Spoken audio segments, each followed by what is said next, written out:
Сәлем оқырман, бүгінгі шығарылымда 2 ай ғана өмірі қалған Есеттің жаман аурумен қалай күресіп, құлан таза айығып кеткені жайында әңгімелейтін боламыз. Видеомызды соңына дейін қарап, достарыңызбен бөлісіп, каналға тіркеле кетіңіз. 2 ай өмір. Қаладағы әжептәуір құрылыс компаниясының директоры 40-тың 40-сына іліккен Есеттен жаман ауру табылды. Астанадағы дәрігер досы қынжыла отырып, 2 ай өмірінің қалғанын жеткізді. Біз қонақпыз. 2 айдың ішінде қанша адамның жол апатынан, өзге де пәле-пәтерден о-дүниелік болып жататыны бір Аллаға мәлім. Ешкім қашан кететінін білмейді. Сен білесің, деді. Есет досының бұл сөзі жылату үшін, әлде жұбату үшін айтқанын түсінбеді. Қаралы хабарды сабырмен тыңдаған ол, аэропортта досының қолын қысып тұрып, бұл хабардың құпия қалуын өтінді.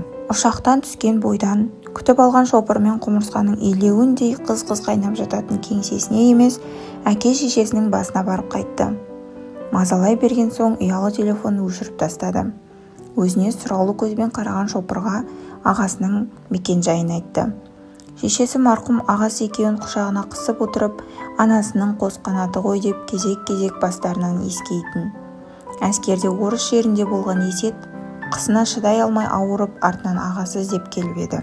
Қожанасыр ағасы мұны оңаша шақырып алып, ауылдағы тайыншаны сатып, ақшасын командиріңе беріп, сенің орныңа әскерден мен қалсам қайтеді деп еді. Сөйткен ағасының жол апатынан аяғынан айырылып жатқан баласына көмек сұрап хабарласқаны да біраз уақыт өтіп кетіпті. Әйтеуір бір жанталас өмір. Енді кешіктіруге уақыт жоқ, деді бұл өзін өзі кекетіп.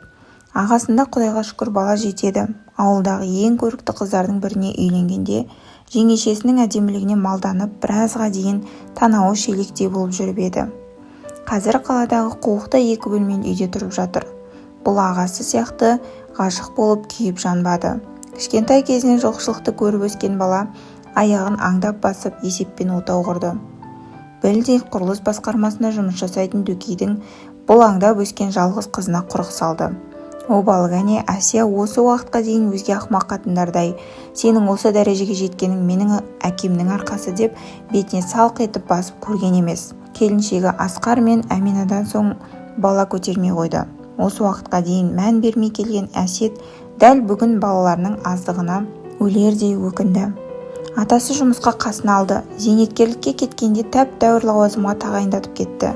Жұмысқа деген өлермендігінің арқасында директорлыққа дейін өсіп, бүгінде жеке меншік құрылыс компаниясын басқарып отыр. Кең сарайдай үйі бар. Арқыраған қара жіп астында. Күні кешеге дейін өзін ақ тауды айырып, қара тауды қайырып жүрген бүгінгі күннің батырындай сезінуші еді. Ал бүгін бәрі мағынасыз, бәрі сұрғылт, қажетсіз нәрсеге айналып кеткен секілді. Күзетте жұмыс жасайтын ағасы әлі үйіне келе қоймапты. Бір кездері көздің жауын алатын сұлу жеңгесінің өңі солғын көрінді. Ыңғайсыздау үнсіздіктен соң бұл қара тентекке келіп едім, деді күмілжіп. Көрші бөлмеден Асхаттың көке деген жарқын даусы естілгенде қуанып кетті. Бала керуетте жатыр екен. Әйтеуір бір аяғы аман, оған да шүкір. Көке, сенің келетінді білгенмін. Түнде түсімде көрдім, деді бала бұны тас қылып құшақтап. Есеттің жүрегі езіліп кетті. Асхаттың қасында біраз отырды. Бала фантастикалық кітап оқығанды ұнатады екен. Оқуды үздік оқитын ол, болашақта хирург болуды армандайтынын айтты. Аяғым бар кезде мектептегі футбол командасының ең мықты шабуылшысы едім, деп мақтанып та қойды. Ертең шетелге алып кететінін естігенде жүзі қуаныштан бал-бұл жанып шыға келді. Орнынан тұруға оқталғанда қолын қысып, көке, мені емдеткен ақшаңызды аман жүрсем қайтарамын деп нық дауыспен айтты. Бұл баланың қайсарлығына риза болды. Енді ол ақша көкеңе керек болмайтын шығар, деді ішкі дауысы. Жеңгесі ас үйге шайға шақырды. Бой жетіп қалған Мәдина жұпыны киіммен қысылғандай имене қарап сәлем берді. Азық-түлік дүкеніне барып бірнеше пакетті толтырып, Асхатқа компьютер алып қайтып келгенде ағасы жұмыстан оралған екен. Екеуі құшақтасып амандасты. Баламысың деген Асхат жолға жиналуды бастап та жіберіпті. Компьютерді көргенде баласы қырып жіберді. Кішкентай үйдің іші үбірлі-шүбірлі балалардың қуанышты үніне толып кетті. Не алып берсе де қуанбайтын өз балалары есіне түсті. Кетерінде есепшіліктің оқуын қызыл дипломмен бітіріп үйде жұмыссыз жатқан Мәдинаға бір уыс ақша ұсынды да, бастан аяқ кейін, ертеңнен бастап бізде жұмыс жасайсың. Кадрға ескертемін, бізге сен сияқты энергиясы көп білімді жастар керек. деді күлімсіреп. Мәдинаның қуанғаннан беті қызарып кетті. Рахмет көке, сеніміңізді ақтаймын деген дауысы дірілдеп шықты. Ағасының отбасына қуаныш сыйлағанына өзін керемет бақытты сезінді. Қоштасарда ағасы бір нәрсе сезгендей қапсыра құшақтап тұрып, бәрі жақсы ма деді қамқор үнмен.